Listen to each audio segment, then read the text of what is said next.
Una breve distancia nos separa, Eric. Hoy vamos a hablar del voto electrónico en la República Argentina y en el mundo. Pareciera que en las últimas semanas cada vez con mayor necesidad ha aparecido una especie de problema a tratar en la República Argentina, básicamente por lo que han analizado los medios de comunicación de las elecciones a nivel local y a nivel nacional. Se han hecho muchos cuestionamientos con respecto a la rapidez o no del conteo en los votos, también en la provincia de Catamarca, y en la boca y en la expresión de muchos dirigentes políticos, y no es una cuestión tan menor, de muchos periodistas, apareció como una especie de solución, no digo que improvisada, pero sí repentina, lo que ha sido categorizado como un problema: el voto electrónico implementarse en la provincia de Catamarca y a nivel nacional. Básicamente estamos dando cuenta de la especie de dificultades que tiene un sistema de elección de manera libre, obligatoria e individual en la República Argentina, instaurada ya hace muchísimo tiempo. Recuerden ustedes, a partir del año 1912, que ha asegurado que de manera sucesiva enorme cantidad de dirigentes políticos sean elegidos en la República Argentina a nivel municipal, a nivel provincial y a nivel nacional. Sin embargo, y esto es importante tenerlo en cuenta, ya en los últimos años y especialmente en el último mes ha aparecido cada vez con mayor grado de fortaleza esta especie de análisis o de diagnóstico de nuestro sistema electoral, que muchos califican de caduco y que debe ser reemplazado por la tecnología, el voto electrónico. Entonces, profesor, ¿el voto electrónico es una promesa incumplida? ¿Es una política pública que viene a suplir un contexto, digamos, de modernización de los procesos electorales? ¿Cómo lo encuadramos al tema del voto electrónico? Digamos, anacronismo, futuro.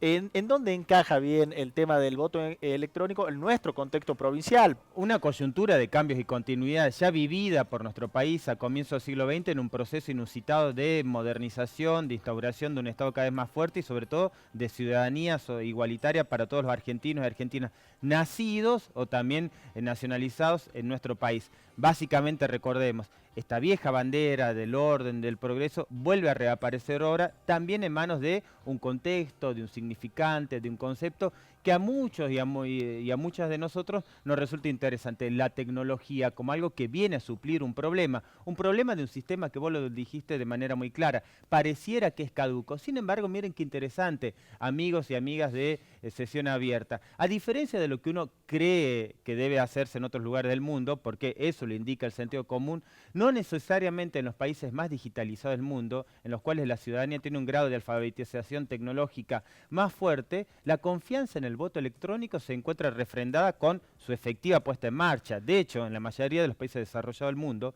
estamos hablando de Japón, estamos hablando de Inglaterra, estamos hablando de Francia, estamos hablando inclusive de Alemania, miren qué interesante, en esos países se encuentra casi expresamente prohibida la puesta en marcha del voto electrónico. No porque la ciudadanía no esté en condiciones de poder manejar una máquina, sino porque algunos países plantearon la cuestión muy clara también, y también tiene que ver con esto del sentido común. Quienes están en condiciones de fiscalizar un proceso de estas características, una elección de estas características, no son el común de los mortales. ¿Quiénes diríamos?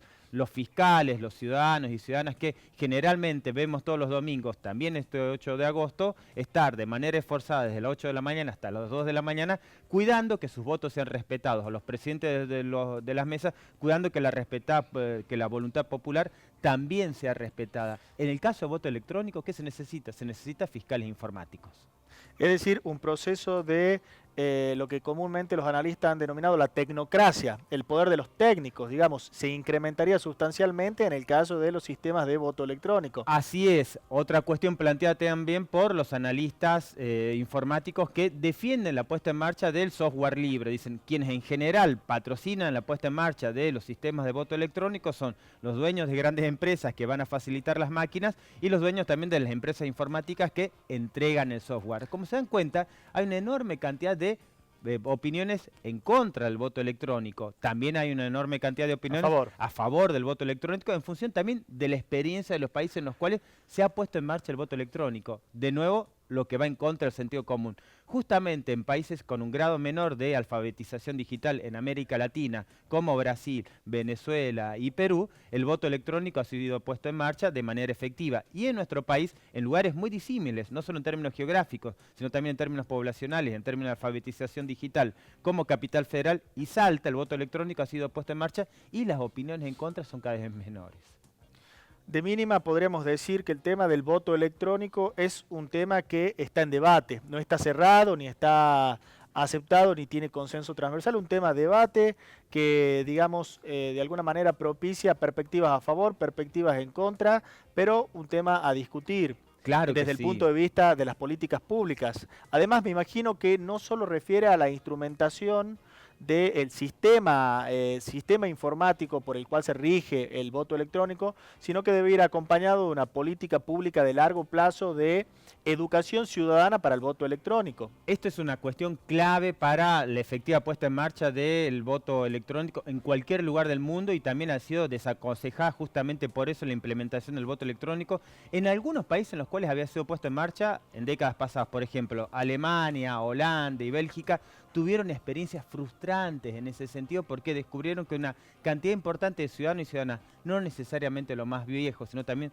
los más jóvenes, los que no sienten la brecha digital, sentían que su voluntad quedaba restringida a un aparato y no tenían ninguna prueba física para poder constatar luego que su voto luego era respetado. Miren qué interesante, en qué medida nosotros, ciudadanos del mundo, necesitamos de la prueba material, de la existencia de un comprobante para que nuestro voto efectivamente sea considerado o no. Es interesante analizarlo porque de alguna manera en el sistema tradicional, el de la boleta de papel, la pedagogía política corre por cuenta, de alguna manera, por cuenta del candidato, que va, presenta su boleta en papel al vecino, explica las categorías y de hecho entrega su voto como parte del proceso electoral, como parte de la campaña proselitista.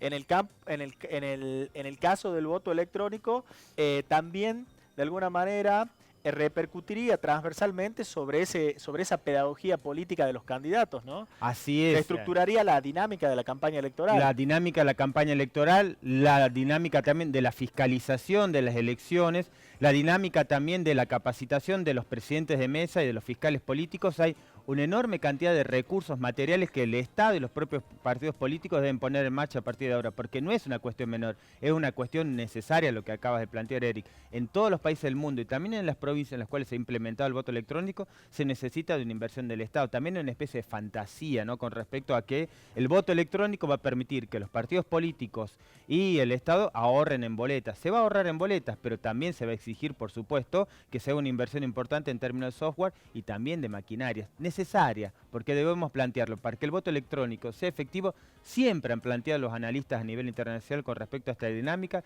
que se debe plantear una implementación gradual del mismo, una capacitación de la sociedad a nivel general y, como vos lo decías, una pedagogía política de todos y todas.